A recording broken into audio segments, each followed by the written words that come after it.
एक छोटी सी कहानी है तीर्थयात्रियों से भरी हुई एक बस की। तीर्थ दर्शन करने के बाद सब वापस लौट रहे थे। पहाड़ी रास्ता था, सुकून वाला माहौल था, भजन कीर्तन चल रहे थे और सुहाना मौसम था, सब ठीक था। फिर अचानक से मौसम पलट गया। आंधी तूफान आया, आसमान में काले बादल छा गए, घनघोर बारिश होने लगी और साथ में बिजलियां कड़कने लगी, चमकने लगी और डरावना मौसम हो गया। बस के थोड़ी दूर ही पर एक बिजली आकर के गिरी। सारे लोग शांत हो गए, डर गए कि पता नहीं हमने क्या कर दिया। हमारे बाप के भगवान ने क्षमा नहीं किए। अभी तो हम सब दर्शन करके आए हैं। ड्राइवर धीरे धीरे गाड़ी को आगे बढ़ा रहा था। थोड़ी दूर फिर से पहाड़ पर ही एक और बिजली गिरी।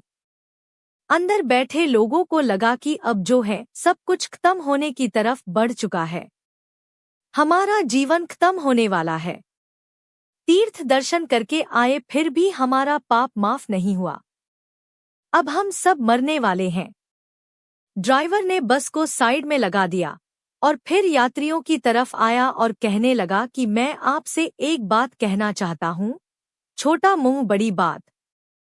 लेकिन मुझे ऐसा लगता है कि आप सब दर्शन करके आए हैं, लेकिन आप सब में अभी भी एक ऐसा शख्स बैठा है जिसके पाप प्रभु ने क्षमा नहीं किया और आज उसका जाना तय है।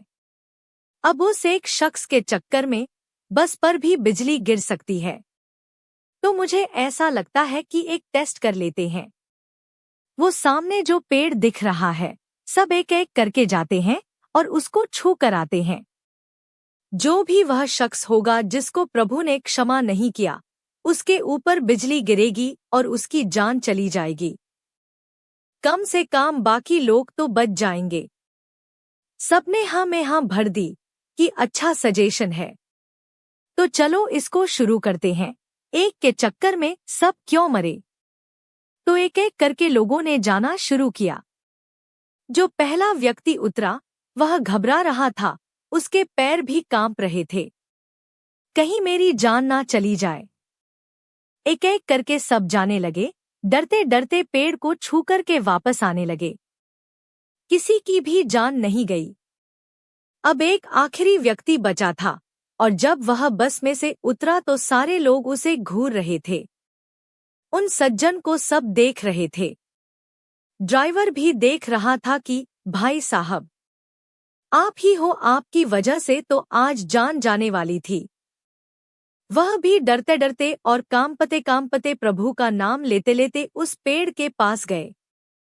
जाकर के उस पेड़ को छुआ, तभी एक जोरदार बिजली गिरी, लेकिन पेड़ पर नहीं, उस बस पर गिरी और सारे लोगों की जान चली गई। सिर्फ इकलौता शख्स ऐसे थे, उनकी वजह से उन सब लोगों की जान बची हुई थी। जैसी ही वह बस से बाहर आए, सबकी जान चली गई। हम में से बहुत सारे लोग हमेशा आसपास के लोगों को जज कर रहे होते हैं, बुराइयां निकाल रहे होते हैं और सोच रहे होते हैं कि इनकी वजह से हमारी लाइफ खराब हो रही है। हम ये सोचे कि कई बार अच्छे लोग जो आपके साथ जुड़ जाते हैं, उनकी दुआएं, उनके पॉजिटिविटी, उनकी विशेष और प्रार्थनाएं आपके साथ जुड़ जाती है, आपके जीवन में भी अच्छा होने लगता है। कई लोग ऐसे लोग होते हैं जो बिना बताए आपके लिए दुआ कर रहे होते हैं। तो लोगों को जज करना बंद कीजिए, दूसरों की बुराइयां निकलना बंद कीजिए और इस कहानी का सार याद रखिए।